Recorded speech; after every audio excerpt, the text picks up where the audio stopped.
Today నేను lunch బాక్స్కి దోసకాయ పప్పు చేసుకుంటున్నాను అనమాట. టేస్ట్ అయితే సూపర్గా వచ్చింది. నేను స్టార్టింగ్ అసలు వంట నేర్చుకోవడమే పప్పుతో నేర్చుకున్నాను.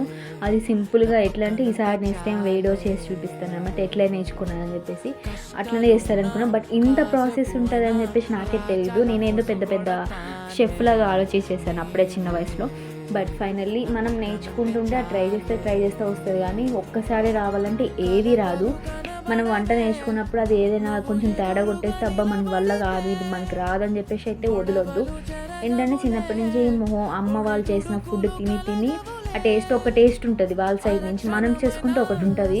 బట్ మన ఫుడ్ మనం తినేసేపాటికి అబ్బా ఇదేంటి అమ్మ చేస్తే ఒకలాగా ఉంది, మనం చేసుకుంటే ఒకలాగా ఉంది, మనకి రాదేమో అని చెప్పేసి అయితే అట్లయితే అనుకోదు. వాళ్ళ టేస్ట్ వాళ్ళకి ఎప్పటికీ అట్లనే ఉంటుంది.